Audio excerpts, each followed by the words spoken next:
Thank you and welcome to the show this morning. The topic this morning is Big Brothers and Big Sisters of Middle Tennessee. And we're fortunate to have with us this morning to talk about Big Brothers and Big Sisters of Middle Tennessee, the CEO of Big Brothers and Big Sisters of Middle Tennessee, Mr. Lowell Perry.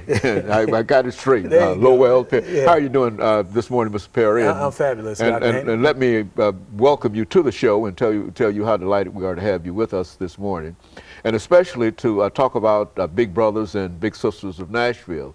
I think I have to admit that we had an opportunity to see you on another show, and the information that you gave was so impressive that we decided that this would be an opportunity for us to talk about Big Brothers and Big Sisters and have you to come by and to give us some information. Why don't you take the first segment of this show, Mr. Perry, to talk about your background, your education, and some of the things that eventually led you to the CEO, in a real sense, of Big Brothers and Big Sisters of Middle Tennessee, and then we'll talk about other things. Okay. Well, Dr. Haney, again, thank you for having me on, and it's always a pleasure to come out and talk about the organization and all. And I'll give you a little bit of a background on me. I actually grew up in Detroit, Michigan. Lived here in the Nashville area for almost 8 years now. This is really home. My wife and I made a quality of life decision to move down here and love it. I'm a graduate of Yale University, where actually I had my first experience with Big Brothers, Big Sisters, where I was a big brother while I was a college student there, and was forever touched by that experience.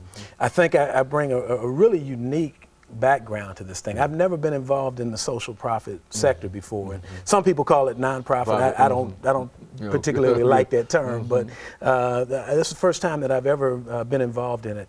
I've done things from running a manufacturing company for a number of years, had my own marketing company. I actually worked in professional sports for almost 9 years. I was with the Seattle Seahawks organization in the front office, and then spent a year with the Mariners as well. I guess that was pretty appropriate given the fact that my dad, Lowell Sr., was a former professional football player of the Pittsburgh Steelers, and actually was the first black head coach in the NFL of the modern era in 1957 when the Steelers made him a receivers coach. So, you know, kind of followed that track along, and combined all of the business and some of the things that I learned educationally, and I see now that I was being prepared for this point in time to run this organization, because I've utilized everything that I do personally, professionally. My hobby is acting.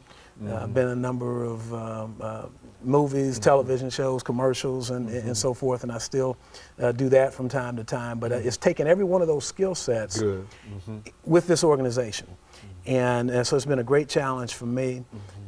Literally, it came along at a time in my life when I was looking to do something more significant. And my wife, Kathy, was looking through a Sunday Tennessean one day, and she saw this ad for CEO Big Brothers, Big Sisters of Middle Tennessee. She read the job description. She says, "Wow, honey, this sounds like you." I said, "You know what? This is me." That's good. Yeah, these people be nuts not to hire me. You know, so, and I told the board that during our interview process that I thought I was bringing a unique set of skills, that they could certainly find somebody that could come in and do a good job, but wouldn't find anybody like me, because I felt a calling to be here. It has been a real blessing to me in many respects. It's stretched me to the limits as a professional, as a manager, and just the passion for kids that I've always had. It's just been a real thrill. So that kind of, you know. Well, now, over the last minute or so before the end of this segment, what is the Big Brothers and Big Sisters organization about? I mean, when was that established? Yeah, well, Big Brothers Big Sisters has been around for over 100 years. It was formed originally in Philadelphia when a group of businessmen decided that there were some problems with delinquency among young boys in particular. Here in Middle Tennessee, it was formerly known as Buddies of Nashville, and we celebrated our 40th anniversary last year. Okay, so this is the old Buddies of Nashville. I've heard of that organization. Yes, sir. But Yes, sir. And we match a caring adult with a vulnerable young person with a mentor. and not a surrogate parent, but somebody that becomes a part of that child's team, that lets that kid know that they matter in this world, help to plant seeds of hope, of promise, and make sure that they have every opportunity to achieve the American dream. Very good. And of course, let us take our first commercial break here, Mr. Perry, and we'll be back with our audience following this very, very short commercial break.